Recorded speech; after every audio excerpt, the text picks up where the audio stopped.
Oh, I feel like the big stage right here, man. What are you listening to? Future.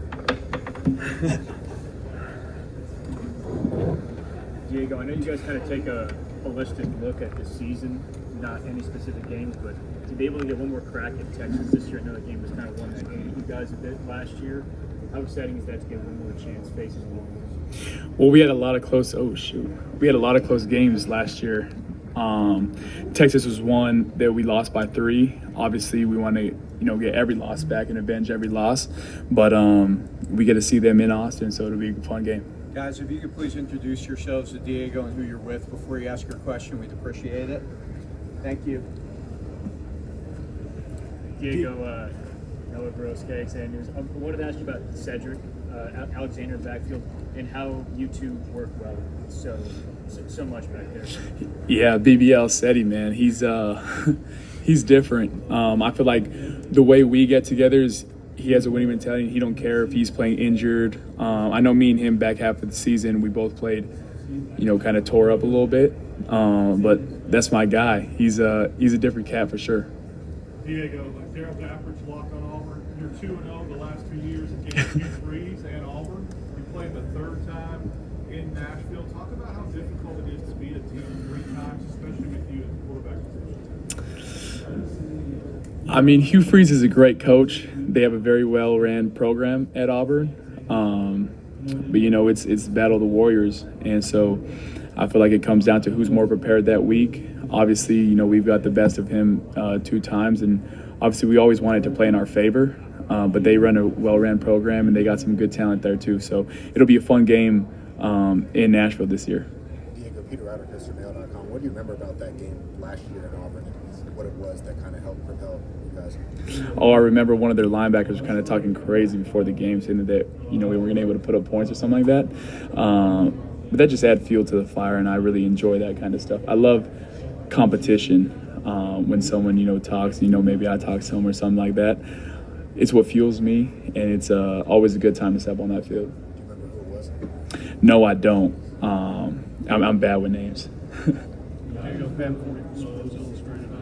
Why did Vanderbilt need your personality? Exactly what you bring in? Oh, I'm not sure they needed my personality. Maybe they just needed a quarterback or something, But I think the enjoyable thing about me is I bring passion to the game.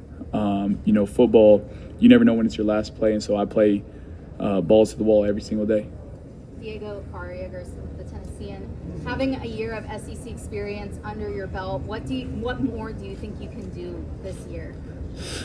Well, we left a lot on the table this year, going 7-6, and so obviously our goal is to win the national championship. And so I'm super glad, super thankful, super blessed to be here for the last ride. Diego, Joe Gaither, BamaCentral.com. Y'all pulled off the biggest upset of the year, beating Alabama. This year you go to Bryant-Denny Stadium. What are you looking forward to about that game? Oh, maybe eating some food there or something, I'm just kidding. But, yeah, that stadium is electric. I've heard about it. And, just it's going to come down to who's more prepared that week and who wants it more. What were you able to do last year offensively to really get after the Kane Womack defense, Alabama's defense? Well, I mean, we had Eli Stowers, who had a big game for us that week, and then obviously Junior Sherrill had a big week too. But I think it's just who comes more prepared to the game, and I feel like that week we were the more prepared team. What do you feel about Ryan Williams killing an ant with the sledgehammer comment about that game? Yeah, obviously he's a great competitor. The kid is naturally talented, gift from God, and so, I'll be excited to play him in his home stadium.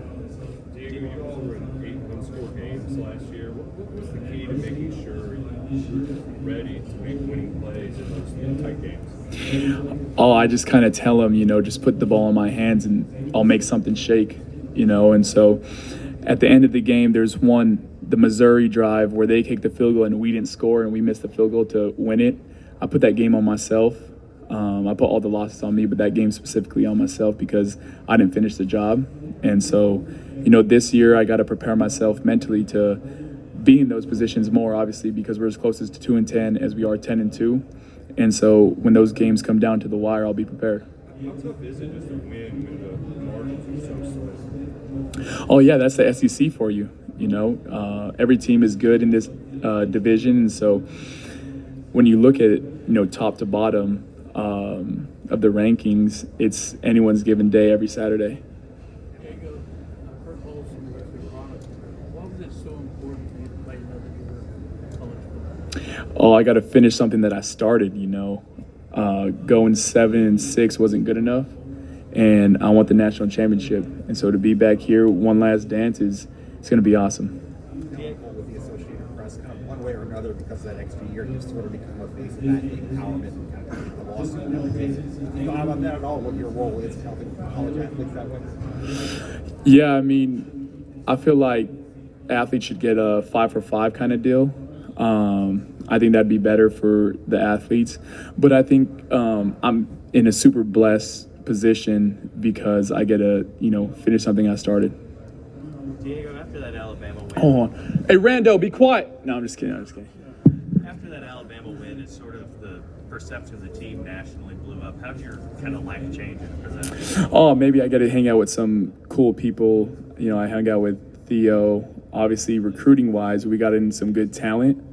We were able to get in the transfer portal and get some good wide receivers, some good O-linemen.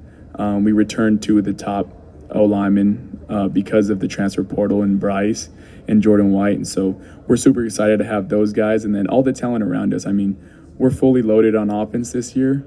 And so we have weapons left and right. It will be really exciting to watch. Speaking of the transfer portal, y'all brought in Keanu Cope from Alabama. What have you seen from him so far? Yeah, he's been a great addition to the defensive line. Obviously, he's twitchy, he's fast, he uses his hands well. Sometimes he gets to me and says it's a sack, but it's probably not. But yeah, he's been a great addition and super excited to have him on the team. And we agree on the quarter from the next round. Josh Pate, have you guys had a chance to reconcile and meet each other in person? Yeah, we have.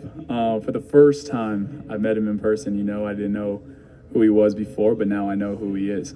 Good. Yeah. Do you think you guys are friends now? Maybe some acquaintances, we haven't hung out after this. I met him for probably like 10 seconds, so it'd be cool to be friends with him, though. Diego, Larry Carlson, history of Longhorn sports. What is your mentality when you're taking on tacklers one-on-one? Oh, well, I come from a wrestling background, so anything one-on-one, I feel like I have to win. I have to be the better person. And when, wrestling's all one-on-one, so, I mean, it's who's better, me versus you, man to man. And so I feel like it's something that had to do with, some manlyhood type stuff, and so I never want to lose those. Who's your favorite wrestler? My friend, Real Woods.